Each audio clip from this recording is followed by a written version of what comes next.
أعوذ بالله السميع العليم من الشيطان اللعين الرجيم. بسم الله الرحمن الرحيم. الحمد لله المعروف من غير رؤية والخالق من غير ربية الذي لم يزل قائما دائما إذ لا سماع ذات أبراج ولا ليل داج ولا بحر ساج ولا أرض ذات مهاد ولا خلق ذو اعتماد والصلاة والسلام والتحية والإكرام على نبي الرحمة وخازن المغفرة وقائد الخير والبركة ومنقذ العباد من الهلكة سيدنا ومولانا أبي القاسم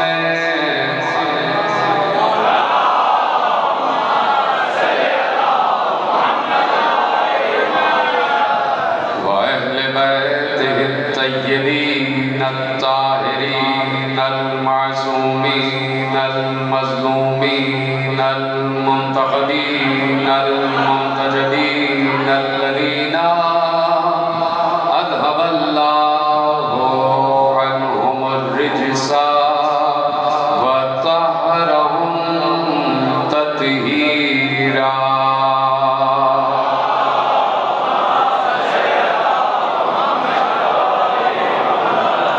أما بعد فقد قال الله سبحانه وتعالى في محكم كتابه المجيد وفرقانه الحميد وقوله الحق. بسم الله الرحمن الرحيم. هو الذي أنزل عليك الكتاب منه آيات محكمات هن أم الكتاب وأخر متشابهات. صلوات پڑھیں محمد.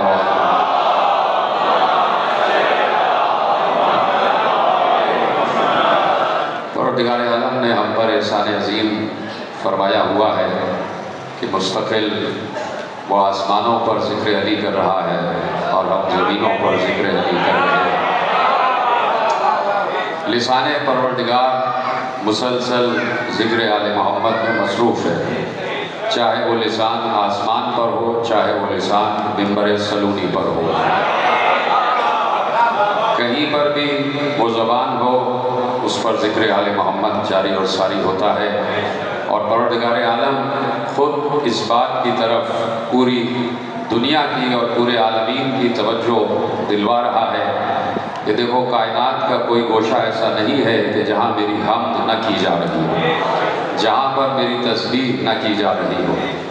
خود کہہ دیا اس نے وَإِن مِّن شَيْءٍ إِلَّا يُسَبِّحُ بِحَمْدِهِ وَلَكِن لَّا تَفْقَهُونَ تَسْبِيحَهُ.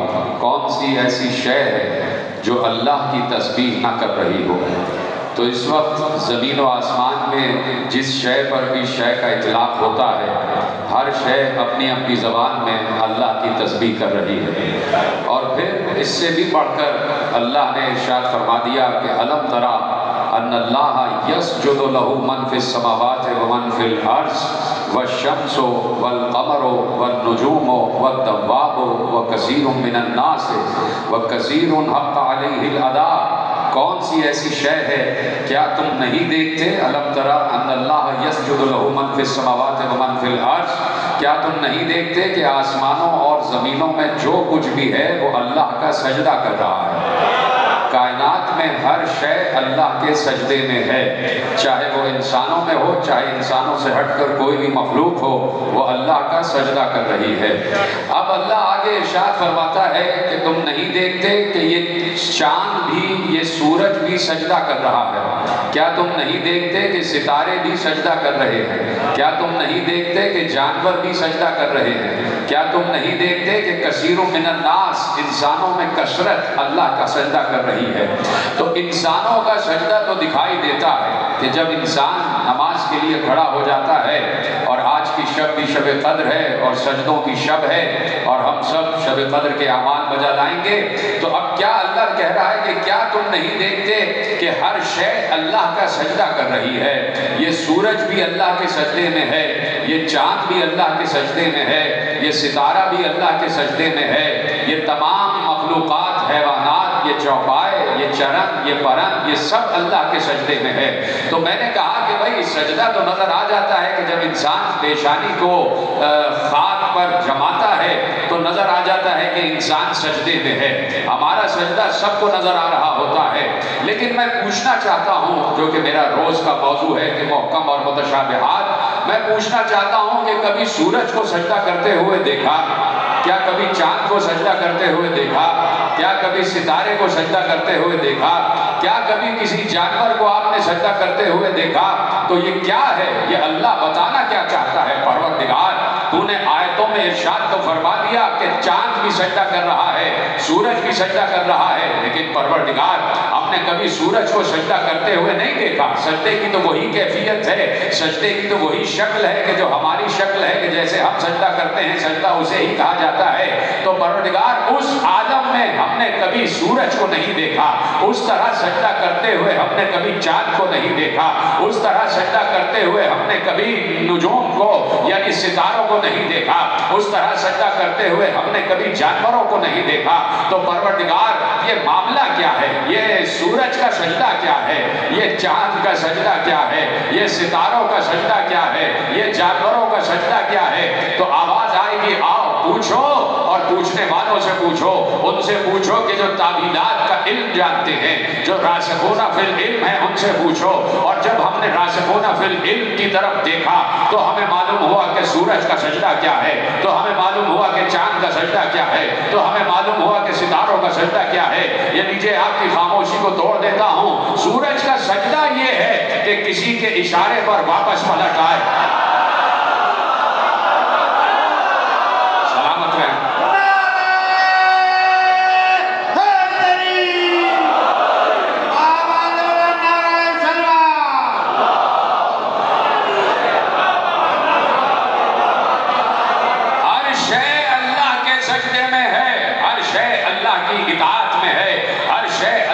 فرما بردار ہے، ہر شے اللہ کی اطاعت گزار ہے۔ تو سورج نے سجدہ کیا، اس طرح سجدہ کیا کہ کسی کے اشارے سے واپس پلٹ آیا، کسی کے اشارے سے مشرق سے طلوع ہوتا ہے مغرب میں ڈوب جاتا ہے، کسی کے اشارے سے مغرب سے پلٹ آتا ہے۔ چاند کا سجدہ یہ ہے کہ محبوب نے بیٹھے بیٹھے اشارہ کیا، چاند دو ٹکڑے ہو گئے۔ ادھر سلامت رہیں، اسی طرح میرا ساتھ دیتے رہیں۔ چاند کا سجدہ یہ ہے کہ محبوب خدا نے اشارہ کیا اور چاند دو ٹکڑے ہو گیا۔ اب ستارے کا سجدہ تو سمجھ ہی میں آ گیا، آپ کے چہروں میں مسکراہٹ آ گئی۔ ستارے کا سجدہ یہ ہے کہ کسی در پر اتر آئے اور طواف شروع کر دے، کسی در پر اتر آئے اور اس در کا طواف شروع کر دے۔ اور ایک بار ہم نے دیکھا کہ جانوروں کا سجدہ کیا ہے، یہ جانور کیسے سجدہ کر رہے ہیں۔ کوئی امام آیا، کوئی دنیا کا امام آیا آخرت کے امام کے پاس، امام جعفر صادق علیہ السلام اپنے مسند پہ تشریف فرما ہے، اور ایسے میں آنے والا امام موسی کاظم علیہ السلام چھوٹے سے ہیں، ابھی بچپنے کا عالم ہے۔ امام اعظم آ گئے، ابو حنیفہ آئے، امام کو سلام کیا، جعفر صادق کو سلام کیا، امام صادق کو سلام کیا، جواب سلام پایا، اور ایک ایک بار شہر کے کونے میں دیکھا کہ آنے والا امام جو ابھی بچپنے کی منزل پر ہے وہ بکری کے بچے سے کھیل رہا ہے، بکری کے بچے سے کھیل رہا ہے۔ ایک بار امام اعظم نے کہا ہم نے تو سنا ہے کہ آپ نے یہ کہا ہے کہ ہمارے یہاں کا بچہ بھی لہو و لعب میں مبتلا نہیں ہوتا، تو آپ کا بچہ تو بکری کے بچے سے کھیل رہا ہے، کہا ذرا جاؤ دیکھو تو کہ وہ کر کیا رہا ہے۔ جیسے ہی وہ امام کاظم کے پاس آئے تو دیکھا کہ امام کاظم بکری کے بچے کو سر پکڑا کے سجدہ کر کے کہہ رہے ہیں کہ کر اللہ کا سجدہ۔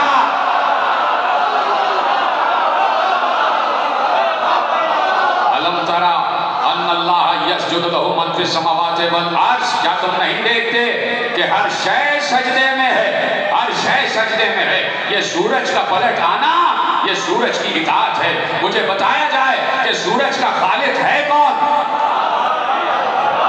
بڑی آسانی سنا آپ نے جملہ، والشمس تجری لمستقر لہا ذالک تقدیر العزیز الحکیم۔ سورہ یاسین میں کہا اللہ نے کہ ہم نے سورج کا راستہ مقرر کر دیا، یہ سورج کا مشرق سے طلوع کرنا اور مغرب میں ڈوب جانا یہ ہم نے اس کی تقدیر میں لکھ دیا ہے۔ اللہ کہہ رہا ہے ذالک تقدیر العزیز الحکیم، یہ عزیز اور حکیم نے سورج کی تقدیر میں لکھ دیا ہے، سورج کی تقدیر ہم نے بنا دی ہے۔ آج بھی تو شب قدر ہے نا، تقدیروں والی شب ہے، تو اب دیکھو تقدیر بدلتی کیسے ہے اور دیکھو کہ تقدیر بدلنے والے ہیں کون۔ ایک بار کہا ذالک تقدیر العزیز الحکیم، یہ ہم نے سورج کی تقدیر میں لکھ دیا ہے، ہم نے لکھا ہے، ہم نے سورج کی تقدیر میں لکھا ہے کہ مشرق سے طلوع کر اور مغرب میں ڈوب جا۔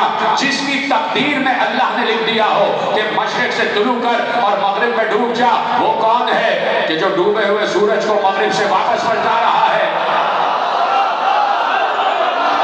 سلامت رہے آپ۔ تو کوئی ایسا ہے نا کہ جس نے اللہ کی طرف سے تقدیر بدلنے پر اختیار پایا ہوا ہے۔ اتنا آسان جملہ نہیں تھا جو آپ نے بڑی آسانی سے سنا ہے۔ کوئی ہے کہ جس نے بِإِذْنِ اللہ تقدیر خدا بدلنے پر اختیار حاصل کیا ہوا ہے۔ ان ہستیوں کو پہچانو 1400 برس سے فرش ادا پر بیٹھ کر عالم اسلام کے لیے ذمہ داری ادا کر رہے ہیں کہ ان ہستیوں کو پہچانو کہ جن کے پاس اختیار و اقتدار یہ ہے کہ جس سورج کی تقدیر لکھ دی گئی ہو لوح محفوظ پر، کچھ ہیں جو تقدیر بدل دیتے ہیں، کچھ ہیں جو تقدیر بدل دیتے ہیں، کچھ ہیں کہ جو اس راستے کو تبدیل کر دیتے ہیں بِإِذْنِ اللہ۔ اللہ کے اذن سے ڈوبا ہوا سورج واپس پلٹ آیا۔ کوئی ایک مرتبہ تھوڑی واپس پلٹا ہے، کوئی ایک مرتبہ تھوڑی واپس پلٹا ہے۔ یعنی اللہ بتانا چاہتا ہے کہ کون ہے کہ جو تقدیروں پر اختیار رکھتا ہے، کون ہے کہ جو مقدر کو بدلنے پر اختیار رکھتا ہے۔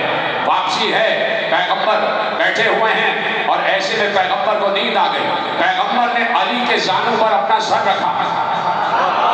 زانو تو اور بھی بہت سے ہوں گے،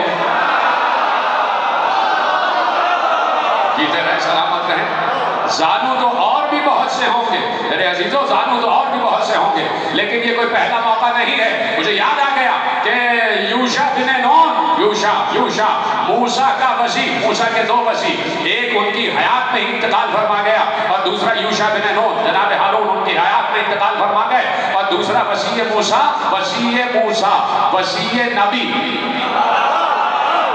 اب آپ سمجھے، وصی نبی کا وصی بھی اختیار رکھتا ہے۔ نبی جسے وصیت کرے تو وہ وصیت میں یہ نہیں ہوتا کہ فلانا بنگلہ چھوڑ کر جا رہا ہوں، فلانا سواری چھوڑ کر جا رہا ہوں، فلانی زمینداری چھوڑ کر جا رہا ہوں، نہیں، نبی کا وصی علم وراثت میں چھوڑ کر جاتا ہے۔ اور جب علم وراثت میں چھوڑ کر جاتا ہے تو نبی جب علم وراثت میں چھوڑ کر جاتا ہے تو پھر یہی کہتا ہوا نظر آتا ہے انا مدینۃ العلم وعلی بابھا، میں شہر علم ہوں اور نبی اس کا دروازہ ہے۔ تو نبی وراثت میں علم چھوڑ کر جاتا ہے، اختیار چھوڑ کر جاتا ہے، اقتدار چھوڑ کر جاتا ہے۔ تو اب وصی موسیٰ، وصی نبی یوشع پیغمبر چلے گئے، موسیٰ کا انتقال ہو گیا اور موسیٰ 120 برس کے، موسیٰ کے 27 برس کے بعد یوشع کا انتقال ہوا اور ایسے میں جنگ چھڑ گئی۔ یوشع بن نون جنگ کر رہے ہیں، وہ یعنی وصی نبی کو بعد نبی جنگ کرنا پڑتی ہے۔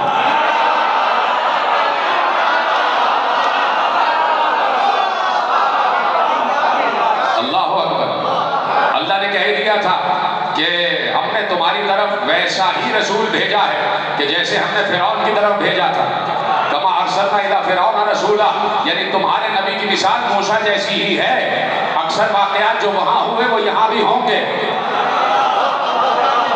بڑی آسانی سے سن رہے ہیں آپ میرے جملے، جو واقعات وہاں ہوئے یہاں پر ہوں گے۔ تو اب نبی موسیٰ کا وزیر جناب یوشع 27 برس بعد انتقال ہوا، لیکن بعد نبی جنگ چھڑی، اریحا کا مقام ہے اور امالیق سے جنگ ہو رہی ہے، امالقہ سے جنگ ہو رہی ہے، اور اتنی شدید جنگ ہے کہ نبی موسیٰ کا وزیر اپنے پر حملہ کر رہا ہے، تلوار پہ تلوار چلا رہا ہے۔ جمعے کا دن ہے اور دوسرا دن ہفتے کا ہے، اور ہفتے کا دن بنی اسرائیل کے لیے ایسا ہے جیسے ہمارے لیے جمعے کا دن احترام کا دن ہوتا ہے، یہودیوں کے لیے ہفتے کا دن اور عیسائیوں کے لیے اتوار کا دن، ہمارے لیے جمعے کا دن۔ اور جمعے کا دن ختم ہونے والا ہے، بالکل مغرب کا وقت قریب آ گیا ہے اور ابھی امالقہ باقی ہے۔ جناب یوشع کو یہ معلوم ہے کہ جیسے ہی شب ہفتہ لگے گی یہ یہودی تلوار بھیج دیں گے، اس لیے کہ مقدس دن کی رات لگنے والی ہے، یہ جنگ نہیں کریں گے، اور اب کچھ امالقہ باقی بچ گئے ہیں، ان کو تحقیق کرنا ضروری ہے۔ ایسے میں یوشع نے دیکھا کہ سورج غروب ہو رہا ہے۔ جیسے ہی سورج غروب کی منزل پر آنے لگا، یوشع نے کہا میں بھی اطاعت خدا میں ہوں، تو بھی اطاعت خدا میں۔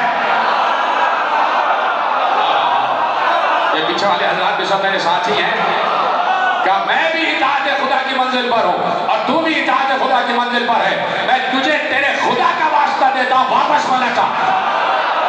اللہ اکبر، میں تجھے تیرے خالق کا واسطہ دیتا ہوں، واپس پلٹا۔ ڈوبا ہوا سورج واپس پلٹا۔ ہر تاریخ نے لکھا ہے، اہل سنت و اہل تشیع، ہر تاریخ نے لکھا ہے کہ یوشع کے اشارے پر ڈوبا ہوا سورج واپس پلٹا اور اپنے عصر کے مقام پر آ گیا۔ یعنی نبی کے وسیع کے پاس یہ قوت ہوتی ہے کہ جتنا اختیار نبی کا اتنا ہی اختیار وسیع کا۔ اشاروں میں بات سمجھنا آپ کا کام ہے، زیادہ تفصیل میں جانے کی ضرورت نہیں۔ اتنا پڑھا لکھا مجمع میرے سامنے صحیح مجمع بیٹھا ہوا ہے کہ نبی کے وسیع کا اختیار بھی وہی ہوتا ہے جو نبی کا اختیار ہوتا ہے۔ نہیں، میں جملہ پلٹ دیتا ہوں، نبی کے وسیع کا اختیار بھی وہی ہونا چاہیے جو نبی کا اختیار ہوتا ہے۔ اب جو نبی کا وسیع ہونے کا دعویٰ کرے، ذرا اس سے دیکھ لینا کہ اس کے اشارے پر کوئی جانور ہی واپس پلٹ آئے۔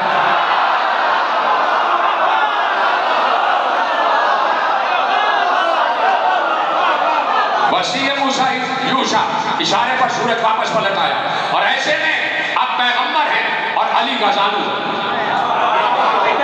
پیغمبر ہمیشہ علی کا انتخاب کرتے ہیں۔ ابھی میں نشر پاٹ کی منزل پہ وہاں مقام پر عرض کر کے آ رہا ہوں کہ پیغمبر نے اپنے شانے کے لیے علی کے قدموں کا انتخاب کیا،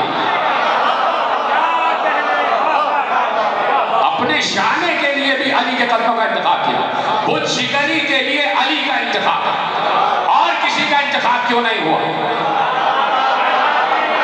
چپ ہو گیا، اور لفظ اور میں آپ شامل کیے جائیے، اور کسی کا انتخاب کیوں نہیں ہوا؟ 10,000 لوگ تھے پیغمبر کی معیت میں، مکہ کے وقت 10,000 لوگ تھے پیغمبر کے ساتھ۔ پیغمبر نے اور کسی کو کیوں نہیں کہا کہ تم میرے شانے پہ بلند ہو جاؤ؟ اس لیے کہ پیغمبر کو معلوم ہے کہ قرآن پہ قرآن ہی بلند ہو سکتا ہے۔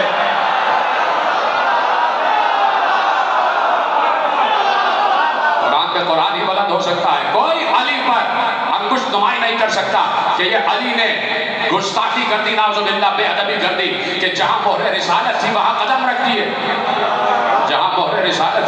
رکھ دیے، علی پیغمبر نے کہا یا علی ہم جھک رہے ہیں، آپ ہمارے کاندھے پہ بلند ہو جائیے۔ اب میں نے جملہ کہا ہے تو اس کی تفصیل آگے عرض کرتا ہوا آگے بڑھوں گا کہ علی ہی کا انتخاب کیوں، یہ بت شکنی کے لیے علی ہی کا انتخاب کیوں؟ بہت سے جواب ہو سکتے ہیں، کچھ جواب آپ کے ذہن میں آ چکے ہیں، آپ اپنے آپ کو داد دے لیجیے جو جواب آپ کے ذہن میں آیا ہے، وہ جواب دہرانے کی ضرورت نہیں ہے، جواب آپ کے ذہن میں آ چکا۔ علی کا انتخاب کیوں؟ تو علی کا انتخاب اس لیے کہ جیسے ہی پیغمبر کے شانے پہ علی بلند ہوئے تو اب پیغمبر نے علی سے ایک سوال کیا، اور سوال عجیب و غریب تھا، یعنی سب دیکھ رہے ہیں کہ پیغمبر ہے اور پیغمبر کے شانے پہ علی بلند، تو کتنی بلندی ہے سب دیکھ رہے ہیں. پیغمبر ہے, پیغمبر کے کاندھے پہ علی بلند ہے, تو کتنی بلندی ہے سب دیکھ رہے ہیں. یہ چھت تک بلندی ہے. اب پیغمبر نے کیوں پوچھا یا علی کتنی بلندی پر ہو؟ یہ ذرا سلامت رہے آپ. یا علی کتنی بلندی پر ہو؟ تو اب سمجھ میں آیا کہ علی کا انتخاب کیوں ہوا. اس لیے کہ علی جانتا ہے کہ قامت مہر نبوت کی بلندی کیا ہے, قامت پشت نبی کی بلندی کیا ہے, قامت دوش نبی کی بلندی کیا ہے. ایک بار پیغمبر نے پوچھا یا علی کتنے بلند ہو؟ کوئی عام سا انسان ہوتا تو اپنا قد اور پیغمبر کا قد بتا کے کہتا بس اتنا بلند ہو کہ خانہ کعبہ کی دیوار تک ہاتھ پہنچ رہا ہے, لیکن یہ علی ہے جو پیغمبر کے کاندھے پر بلند ہے. ایک بار جیسے ہی پوچھا یا علی کتنے بلند ہو, کہا یا رسول اللہ اتنا بلند کہ ابھی ہاتھ بڑھاؤ تو عرش اعظم تک ہاتھ پہنچ جائے.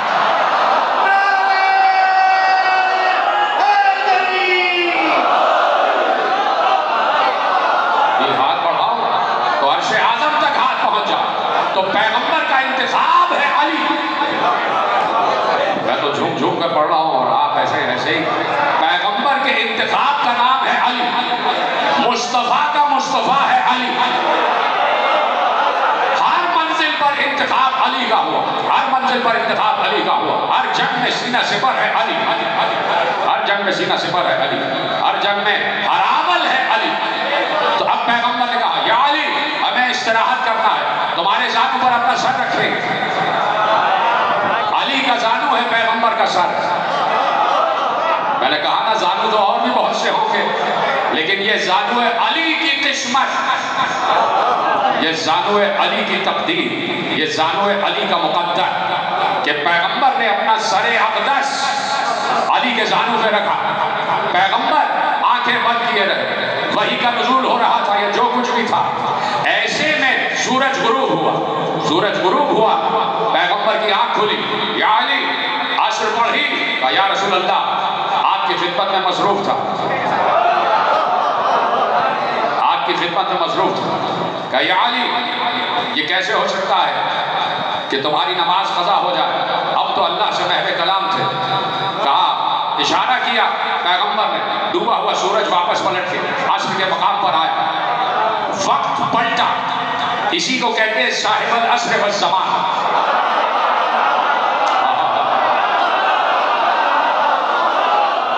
اسپیس اینڈ ٹائم پر جس کا اختیار ہو اسے صاحب عصر والزمان کہتے ہیں. سورج پلٹا, وقت واپس آیا. گیا ہوا وقت کبھی واپس نہیں آتا, لیکن جن کے لیے آ جائے انہیں پہچانو,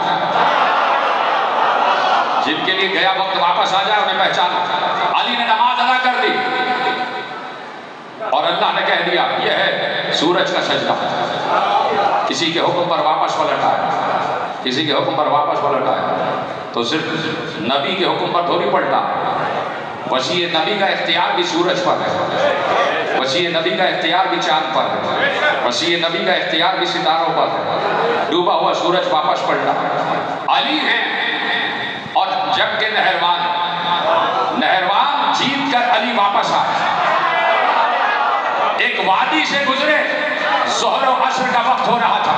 علی نے کہا یہاں رکنا نہیں ہے, اس لیے کہ اس وادی پر عذاب آ چکا ہے, یہ وادی عذاب ہے اور یہاں نبی کا اور نبی کے وسیع کا رکنا باطل ہے, اس لیے میں یہاں رکوں گا نہیں. تم میں سے جس کو یہاں رکنا ہے رک جا.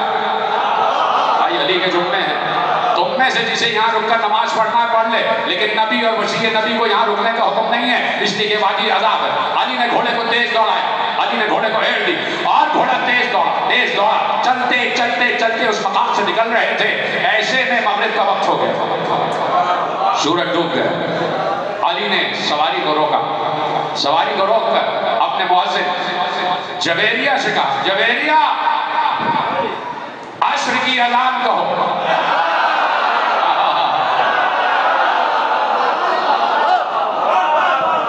جویریہ بن مسحر عبدی, جویریہ عصر کی اذان کہو.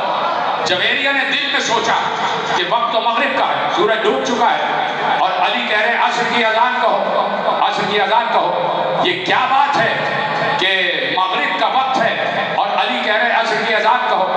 جویریہ نے عصر کی اذان نیت کی, عصر کی اذان کہی. عصر کی اذان ہو رہی تھی کہ ایک بار سب کہتے ہیں کہ علی کی زبان کھلی اور علی نے نہ معلوم کس زبان میں گفتگو شروع کی. ایسا معلوم ہو رہا تھا کہ جیسے کروڑوں پرندے ہیں جو ایک ساتھ بول رہے ہیں. ایسا معلوم ہو رہا تھا جیسے کروڑوں پرندے ہیں جو ایک ساتھ بول رہے ہیں. علی کی زبان سے ایسے جملے ادا ہو رہے تھے, لگ رہا تھا کروڑوں پرندے ہیں جو ایک ساتھ بول رہے ہیں. ہمیں سمجھ میں نہیں آ رہا تھا کہ علی کیا کہہ رہے ہیں. ایک بار علی نے گفتگو کو جیسے ہی روکا, ڈوبا ہوا سورج واپس پلٹ کر آیا. سورج نے پلٹتے پلٹتے کہا السلام علیکہ یا اولو یا آخرو یا ظاہرو یا باطن.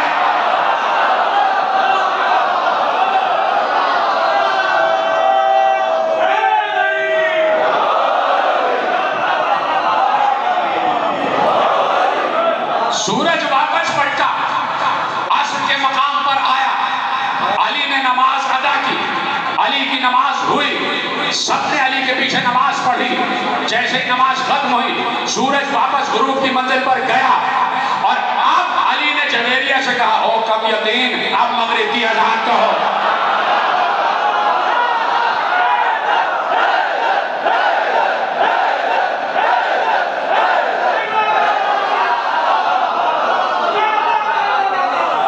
توجہ فرمائیے,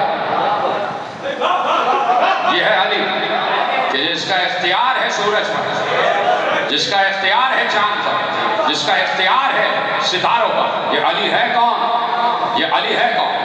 کہیں پر بھی اللہ نے جہاں بھی اپنا اور رسول کا تذکرہ کیا وہاں علی کا تذکرہ ضرور کیا, وہاں پر امام کا تذکرہ ضرور کیا.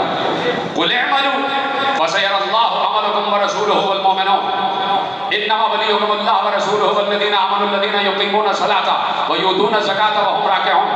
یعنی جہاں پر بھی اللہ اور رسول کا ذکر ہے وہاں علی کا تذکرہ اللہ نے واجب جانا. اطیعوا اللہ واطیعوا الرسول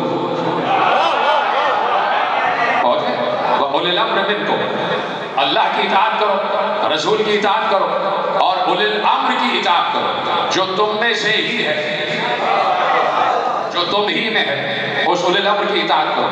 تو علی ہے اولی الامر, امر پر اولا ہے علی.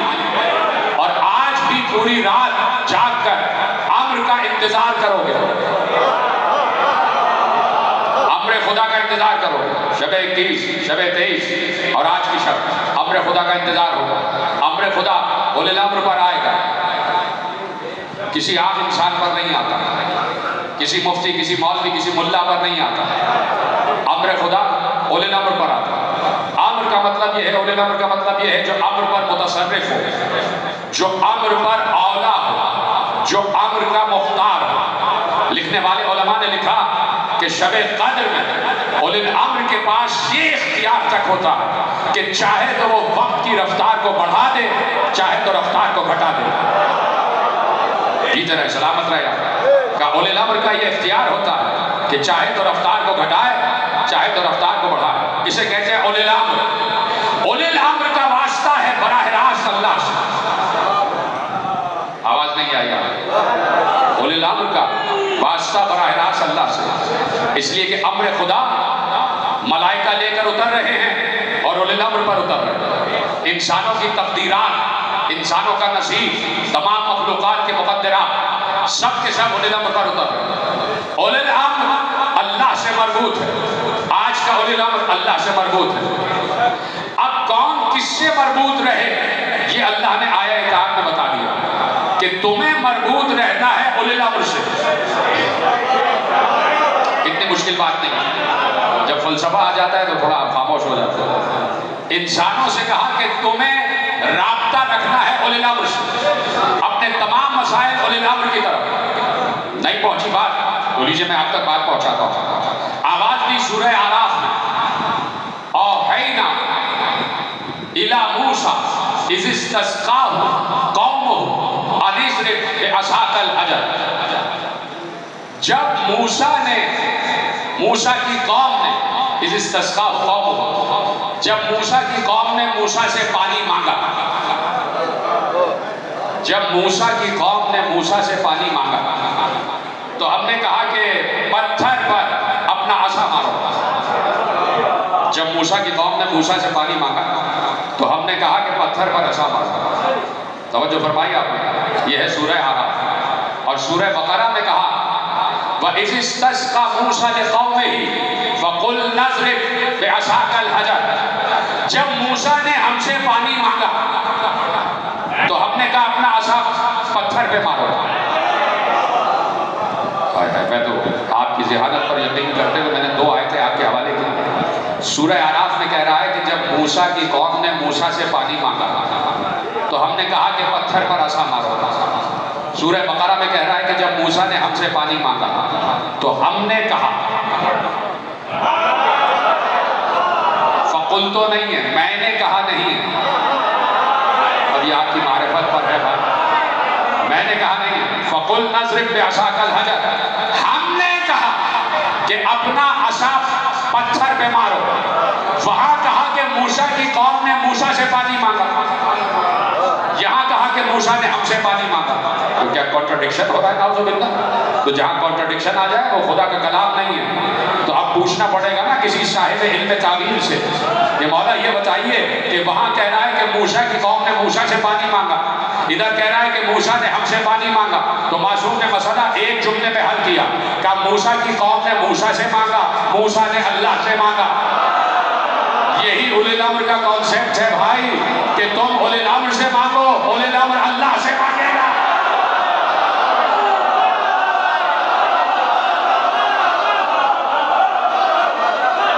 تم اولی الامر سے مانگو, اولی الامر اللہ سے مانگے گا. کتنی سامنے اور واضح آیت ہے کہ موسیٰ کی قوم توحید پرست تو تھی نا, توحید کو جانتی تو تھی. موسیٰ کی قوم اللہ کی لاڈلی قوم تھی, اللہ نے بڑے ناز اٹھائے ہیں موسیٰ کی قوم کے, لیکن اس کے باوجود موسیٰ سے کہہ رہے ہیں, موسیٰ سے کہہ رہے ہیں. اللہ نے آیت رکھی کہ اولئک الذین یدعون یبتغون الی ربہم الوسیلہ ایہم اقرب. ارشاد ہوا کہ سورہ بنی اسرائیل میں کہ یہ وہ ہے کہ جو اللہ جن کو تم پکارتے ہو, بنی اسرائیل سے خطاب ہو رہا, جن کو تم پکارتے ہو وہ بھی ہم تک آنے کے لیے وسیلہ تلاش کرتے ہیں. اِلَى رَبِّهِمُ الْوَسِيلَةُ أَيُّهُمْ أَقْرَبُ. وہ اس لیے وسیلہ تلاش کرتے ہیں کہ یہ وسیلہ اللہ کے قریب ہے. تو جو جتنا اللہ کے قریب ہوگا اتنی ہی جلدی اس کی آواز اللہ تک پہنچے گی اور اتنی ہی جلدی تقدیرات اپنا فیصلہ بدلے گی. توجہ فرما رہے ہیں آپ. عیسیٰ سے پوچھا گیا کہ تم عیسیٰ کو کیوں پکارتے ہو. عیسیٰ کی قوم سے پوچھا گیا تم عیسیٰ کو کیوں پکارتے ہو. جواب سنیں گے آپ اور پھر جواب سننے کے بعد نتیجہ آپ کے حوالے کروں گا. تم عیسیٰ کو کیوں پکارتے ہو؟ کہ ہم عیسیٰ کو اس لیے پکارتے ہیں کہ عیسیٰ اللہ کا بیٹا ہے اور بیٹے سے زیادہ باپ سے کوئی قریب نہیں ہوتا. میں آپ کے چہرے کو دیکھ رہا ہوں, آپ میرے چہرے کو دیکھ رہے ہیں. کہا کہ ہم عیسیٰ کو اس لیے پکارتے ہیں کہ عیسیٰ اللہ کا بیٹا ہے اور بیٹے سے زیادہ باپ سے کوئی قریب نہیں ہوتا. تو جو جتنا قریب ہوگا اسی کو وسیلہ بنایا جائے گا. تو اب بات طے ہو گئی کہ باپ اور بیٹا عیسیٰ کو اس لیے پکار رہے ہیں کہ عیسیٰ کو خدا کا بیٹا کہا جاتا ہے. باپ اور بیٹا, ایک باپ ہے اور یہ بیٹا, ٹھیک ہے. باپ اور بیٹا برابر برابر بیٹھے ہوں پھر بھی فاصلہ تو ہوتا ہے. اللہ اکبر, نہیں پہنچ رہے کہ نہیں پہنچ رہے. باپ اور بیٹا برابر برابر بیٹھے ہو فاصلہ تو پھر بھی ہوتا ہے, چاہے مل کے ہی کیوں نہ بیٹھے ہو فاصلہ پھر بھی ہوتا ہے. اب ایک بات لے جائیے جملہ کہ عیسیٰ کی قوم اس لیے عیسیٰ کو پکارتی ہے کہ عیسیٰ اللہ کا بیٹا ہے اور بیٹا باپ سے قریب ہوتا ہے. تو ایک بار علی نے منبر زنونی پر بیٹھ کر کہا کیا تم قرب کی بات کر رہے ہو, کیا تم باپ اور بیٹے کی بات کر رہے ہو. میں تو جنب اللہ ہوں, میں تو اللہ کا پہلو ہوں.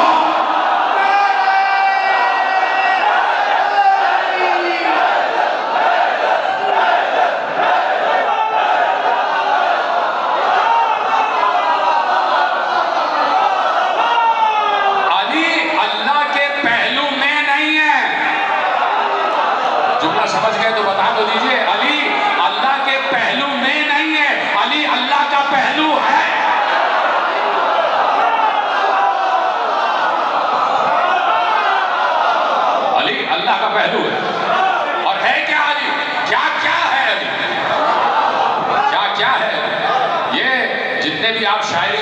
فضیلتیں سنتے ہیں سب کی سب صحیح ہے، سب کی سب صحیح ہے، سوائے اس کے کہ علی کو اللہ کہہ دیا جائے، یہ بات علی کو ناپسند ہے، اس لیے کہ علی علی ہی رہے تب لطف ہے، تب ہے لطف، تب خدا کی وحدانیت پر بھی یقین آتا ہے کہ وہ اتنا بڑا خالق ہے کہ ایسا بندہ خلق کر دیا کہ لوگوں کو سمجھ ہی میں نہیں آ رہا کہ سجدہ ادھر کرے یا ادھر کرے۔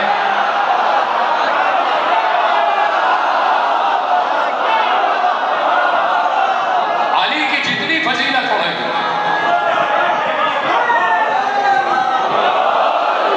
اتنا خدا کی عظیمیت، خدا کی اعظمیت میں اضافہ ہوتا جائے گا۔ جتنی علی کی فضیلت پڑھی جائے گی اتنا اللہ سمجھ میں آتا جائے گا کہ اللہ کتنا بلند ہے، کتنا بلند ہے۔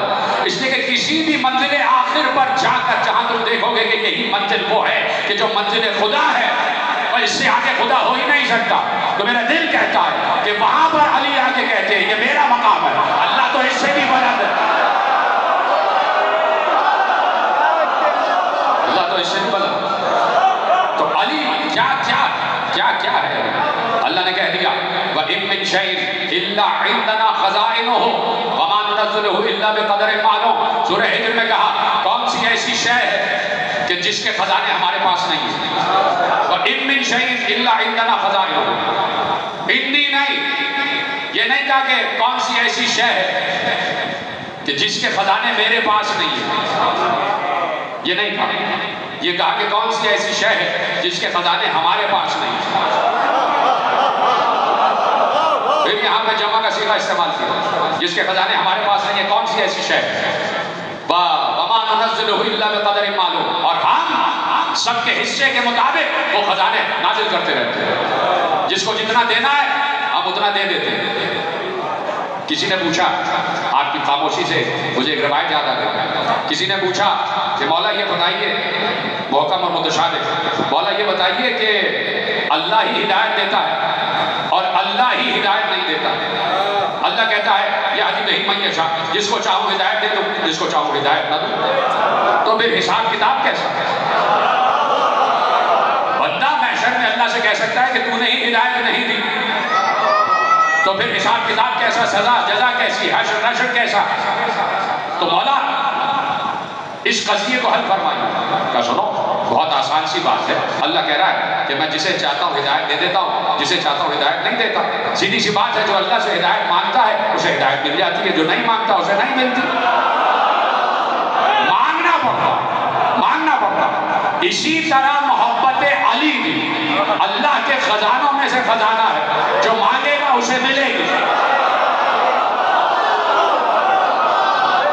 بس ختم ہو رہی ہے بات۔ محبت علی بھی اللہ کے خزانوں میں سے خزانہ ہے، جو مانگے گا اسے ملے گی، جو نہیں مانگے گا نہیں ملے گی۔ اسی لیے کہا جاتا ہے، چلیے کل کے لیے چھوڑتا ہوں لیکن میں پلٹتا ہوں واپس، وَإِن مِّن شَيْءٍ إِلَّا عِندَنَا خَزَائِنُهُ وَمَا نُنَزِّلُهُ إِلَّا بِقَدَرٍ مَّعْلُومٍ، ہمارے پاس ہر شے کے خزانے موجود ہیں، ہر شے کے خزانے، اور ہم ہی خزانہ دینے والے ہیں، خزانہ بھی ہم ہی دیتے ہیں، خزانہ بھی ہم ہی دیتے ہیں۔ ختم ہو گئی بات، علی بیٹھے ہوئے ہیں، صبح کا وقت ہے، کسی نے پوچھا کیف اصبحت یا علی، آپ نے کس عالم میں صبح کی ہے اے علی، کس عالم میں صبح ہوئی ہے آپ کی، آپ اپنے آپ کو کس عالم میں پاتے ہیں اس صبح کو؟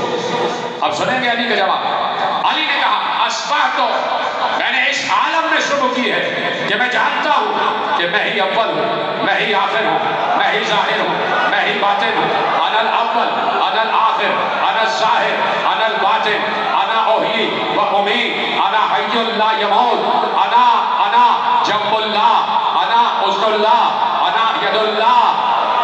اور اب جملہ سنا، بڑا آسان جملہ ہے، وَلَوْلَا مَا عُبِدَ اللہ، ہم نہ ہوتے تو اللہ کی عبادت نہ ہوتی، وَنَحْنُ خُزَّانُ اللَّهِ فِي أَرْضِهِ وَسَمَائِهِ، اور ہم ہی اس زمین و آسمان پر اللہ کا خزانہ ہے۔ سلامت رہے، جیسے آپ نے سنا، خدا آپ کی معرفت میں اضافہ فرمائے، جیتے رہے، سلامت رہے آپ۔ نَحْنُ خُزَّانُ اللَّهِ فِي أَرْضِهِ وَسَمَائِهِ، ہم ہی اللہ کی زمین اور آسمان پر اللہ کا خزانہ ہے، ہم بھی اللہ کا خزانہ ہے۔ اور اللہ کہہ رہا ہے ہمارے پاس ہر شے کے خزانے موجود ہیں، جسے جتنا چاہے دے دے، جسے جتنا چاہے دے دے۔ اور علی کہہ رہا ہے کہ خزانہ ہم ہیں اللہ کے خزانچی، ہم ہیں اللہ کے خزانچی، ہم ہیں اللہ کے خزانچی۔ نہیں سمجھے بات آپ؟ کوئی فقیر کسی سے مانگنے آ جائے، ایک صاحب ہو اور ان صاحب نے مثلا 1000 روپیہ آپ کے پاس ہے، انہوں نے ایک صاحب کو کہا یہ 1000 روپیہ رکھیے اور جو بھی ضرورت مند آئے اسے بقدر ضرب دیتے جائیے۔ انہوں نے فلانے صاحب کو، زید صاحب کو 1000 روپیہ دے دیے اور کہا جو بھی ضرورت مند آئے اسے بقدر ضرورت دیتے جائیے۔ اب ایسے میں فقیر ان صاحب کے پاس آ گیا، کہا کچھ دے دیجیے۔ انہوں نے کہا کہ میں نے سارا جتنا بھی میرے پاس تھا میں نے زید صاحب کو دے دیا، اب جو بھی مانگنا ہو ان سے مانگو۔ سمجھ گئے تو میرا سلام۔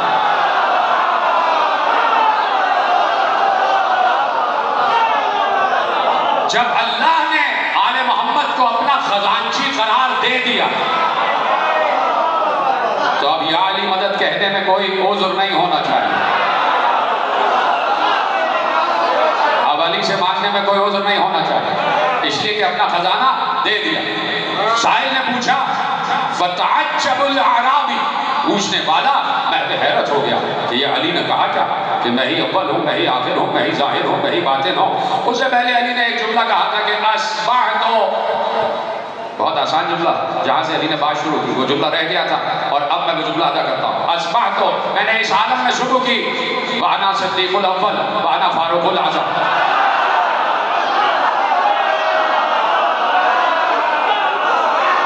میں ہی اول ہوں، میں ہی آخر ہوں، میں ہی ظاہر ہوں، میں ہی باطن ہوں، میں ہی زندہ کرتا ہوں، میں ہی موت دیتا ہوں اور میں ہی وہ ہوں جسے کبھی موت نہیں آئی۔ علی اپنا تعارف کرا، علی بھری ہوئی مسجد کوفہ میں اپنا تعارف کرا ہے، انا الاول انا الآخر انا الظاہر انا الباطن انا احیی وانا امیت وانا حی لا یموت، میں وہ ہوں جسے کبھی موت نہیں آئی، میں ہی زندہ کرتا ہوں، میں ہی موت دیتا ہوں، میں ہی اول ہوں، میں ہی آخر ہوں، میں ہی ظاہر ہوں، میں ہی باطن ہوں۔ علی پر کتنا جچتا ہے یہ لفظ انا۔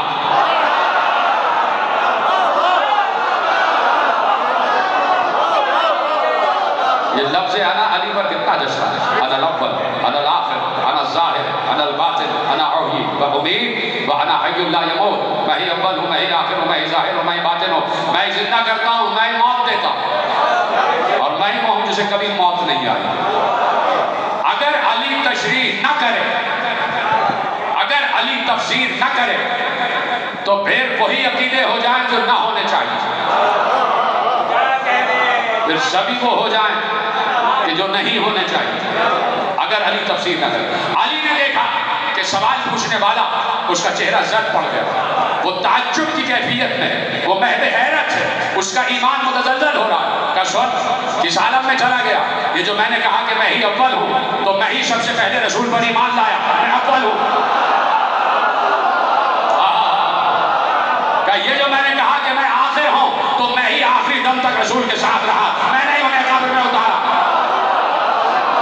یہ جو میں نے کہا کہ میں ظاہر ہوں تو جو علم، جو قرآنی علم رسول پر ظاہر ہوا وہ سب کا سب رسول نے مجھ پر ظاہر کیا، اور یہ جو میں نے کہا وانا الباطن تو میں قرآن کے ہر باطن سے واقف ہوں، اور یہ جو میں نے کہا میں زندہ کرتا ہوں تو پریشان کیوں ہو رہا ہے، میں ہی سنتوں کو زندہ کرنے والا ہوں، اور یہ جو میں نے کہا میں موت دیتا ہوں تو میں ہی بدعتوں کو موت دیتا ہوں،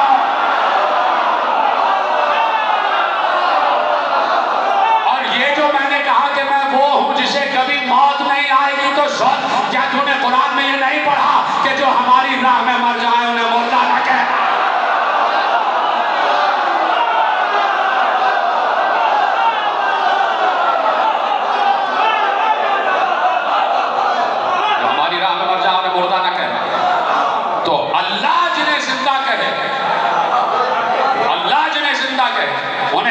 کیسے کہتے ہیں؟ لگ رہا ہے نا کہ علی موجود ہے، لگ رہا ہے نا، بولیے ایسا معلوم ہوتا ہے نا کہ علی موجود ہے، جب بھی آپ علی کہتے ہیں تو معلوم ہوتا ہے کہ علی موجود ہے۔ تو جنہیں اللہ زندہ کہے، جنہیں اللہ رزق دے رہا، انہیں ہم کیسے مردہ کہتے ہیں؟ جسے اللہ یا کے لفظ سے پکار رہا، اللہ کہہ رہا ہے یاسین سردار، تو قیامت تک اللہ کا لفظ یا یہ بتا رہا ہے کہ قیامت تک محمد مردہ نہیں ہے، اس لیے کہ اللہ آج بھی یاسین کہہ رہا ہے، آج بھی یا کہہ کے پکار رہا ہے۔ تو جنہیں اللہ زندہ کہہ انہیں ہم مردہ کیسے کہہ سکتے؟ مردہ کیسے کہہ سکتے؟ چلے گئے، پردہ فرما گئے، ولایت کی منزلوں کو طے کر کے گئے، ولی تھے۔ کوئی کہہ سکتا ہے کہ پھر یہ شہادت کیوں منا رہے ہیں، پھر یہ عاشق کیوں بہا رہے ہیں؟ تو دیکھیے مسئلہ حل کیا مولانا روم نے ولی کی تعریف بیان کی، اور ولی کی تعریف میں کہا کہ ظاہر اشرا پشے عارض بچر باطنش باشد محیط حق چر۔ کہا ولی کا ظاہر یہ ہوتا ہے کہ اگر اسے کوئی کیڑا کاٹ لے تو اس سے اس کو درد ہوتا ہے، خون بہتا ہے، اور اس کے درد سے وہ ناچنے لگ جاتا ہے۔ اور ولی کا باطن یہ ہوتا ہے کہ 7 آسمان اس کا چکر لگا رہے ہوتے ہیں، 7 آسمان اس کا چکر لگا رہے ہوتے ہیں۔ تو یہ ولی تھے، ولایت ان کے پاس تھی، لیکن چونکہ لباس بشر میں آئے تو بھوک بھی لگتی ہے، پیاس بھی لگتی ہے، زخم لگتا ہے تو خون بھی بہتا ہے، درد ہوتا ہے تو گریہ بھی ہوتا ہے۔